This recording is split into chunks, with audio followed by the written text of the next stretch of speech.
Lilian Greenwood.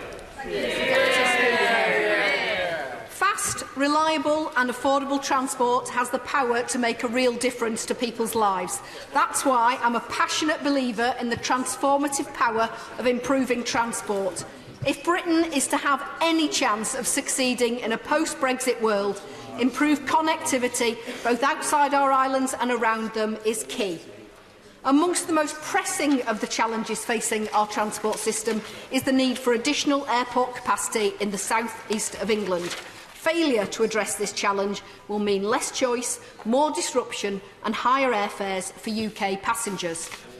Along with the other members of the Transport Committee, I agree that building an additional runway at Heathrow is, in principle, the right answer to our aviation capacity challenge, provided there are safeguards and mitigations to protect passengers and affected communities. The Secretary of State has already set out the economic benefits that could be achieved with expansion. The case is compelling, but has the Government been as candid with the MPs and the public as this decision deserves, acknowledging not just the benefits but the costs and risks? Ensuring that the NPS properly reflects the weight of evidence in the supporting documents was the first objective of the Transport Committee's report. Our committee's detailed analysis of the Department for Transport forecasts revealed that the future passenger growth, destination and route offering at the UK level is broadly similar over the longer term compared with across the schemes. This is not reflected in the final NPS. At the current costs anticipated for the North West Runway scheme, there is a very real possibility that domestic routes from Heathrow will not be commercially viable. Ministers have told us that they intend to use public service obligations to guarantee regional connections. Yet their own 2013 guidance on the use of PSOs states Government considers it unlikely that PSOs would be appropriate for new routes from the regions to London. What has changed since 2013 to make a policy that was ruled out then viable today? Even if PSOs could be used, it's not clear what level of subsidy would be needed and whether these subsidies would be provided in perpetuity. I will give away. I think that is an important point that hasn't been raised already, which is PSOs will require subsidies. The ones that are in operation at the moment, for example, in Cornwall, have Cornish taxpayers subsidising them, but those are to Gatwick. And if it's Heathrow that has a PSO, it will be way more expensive for taxpayers, and they're unaware of this. I hope that the Minister addresses the issues around PSOs in his closing remarks. The analysis supporting this decision is extensive. What is lacking is a fair and transparent representation of the information in the NPS to this House. For example, the committee's scrutiny revealed that the Department's methods of presentation hid compelling noise modelling, showing that over 300,000 people are estimated to be newly affected by significant noise annoyance from an expanded Heathrow. The total number of people in the noise annoyance footprint is estimated to be over 1.15 million. Our investigations also indicated that these estimates are likely to be toward the lower end of the scale of potential impacts. I give way to the Secretary of State. But would she just confirm that I did make that clear in this House when I made my statement when we published the draft MPS? And I also indicated that we expected that that would be a temporary process while technology changed, and that those figures assumed no mitigation measures, whereas in fact we intend significant mitigation measures, including, for example, the night flight ban. Well, the Secretary of State has clarified the issues. I want to ensure simply that MPs have the full range of information in front of them before they vote this evening. There are many instances where the assumptions underpinning the analysis misrepresented what was likely to occur in practice. For example, the Department have assumed that all the capacity will be filled within 2 years of an opening date in 2026, yet Heathrow's own business plan expects phased expansion over 5 to 10 years. Earlier this month, the Secretary of State told the House, "We have accepted the recommendations and will follow faithfully the Select Committee's wishes to make sure its recommendations are properly addressed at each stage of the process. These are fine words, but disappointingly they are not matched with actions, and the NPS has not been updated.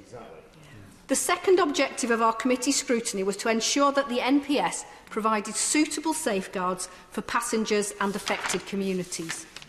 We know that the government has been struggling to deal with air quality in London for years. The committee made 2 recommendations to change the wording of the NPS to provide air quality safeguards. The government did not accept these recommendations. On noise, we wanted to ensure that there were clear safeguards for communities, including guaranteed respite. The government did not accept most of our recommendations to safeguard communities from the noise impacts. On surface access, we recommended a condition of approval to ensure that this scheme would not result in more airport-related traffic on London's roads. The government did not accept this recommendation. On that point, I will accept it. But can she just confirm that if there is a point of disagreement between us, it is simply that we accepted those recommendations but also said that the appropriate moment was to insert them at the development consent order stage rather than the MPS stage? So would she confirm that we have very clearly said we'll insert those at the DCO stage? I can confirm that that's the Secretary of State's view, and I will come on to my concerns about that approach in due course. On protections for communities, we recommended that compensation be independently assessed and reviewed once the full impacts were known. The government did not accept this recommendation. On protection for passengers, we recommended a condition of approval in the MPS that passenger charges be held flat in real terms unless it was in their interests. The government did not accept this recommendation. I'm conscious of time. The committee did not make a specific recommendation on carbon emissions, but the MPS scheme must be compatible with our climate change obligations, and as others have already said, this remains very uncertain. The government has told us that our recommendations will be dealt with during the development consent order process, in consultation with communities and other stakeholders. But our recommendations were made on the basis that there were not enough safeguards in the DCO process to ensure high-level policy objectives around noise, air quality, surface access, regional connectivity and costs could be achieved. The third objective of the committee's recommendations was to limit the risk of legal challenge, yet not providing fundamentally important information on possible environmental, health and community impacts seems a point on which a judicial review may be focused.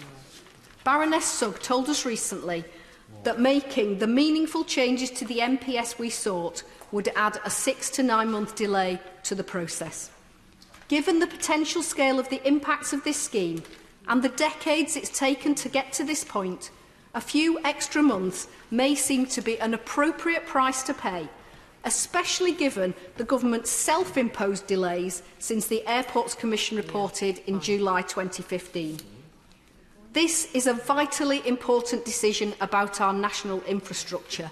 Additional runway capacity must be delivered, and I don't doubt the government's intent, but rather its ability to deliver. Some of my Select Committee colleagues will accept the government's assurances, but I intend to be guided by the evidence. I've no doubt the government intended its air quality plans to ensure compliance with legal standards, but 3 times the courts rejected them. I'm certain the Department for Transport intended to electrify 850 miles of railway and successfully introduce new rail timetables, but as we know, the reality has sometimes fallen short of the ambition. This NPS leaves too many risks: the risk of a successful legal challenge, the risk of harming communities, the risk of rising charges, and the risk that there will be a failure to deliver new domestic connections.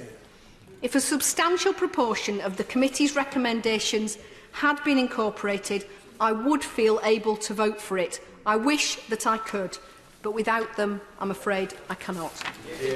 Justin Green.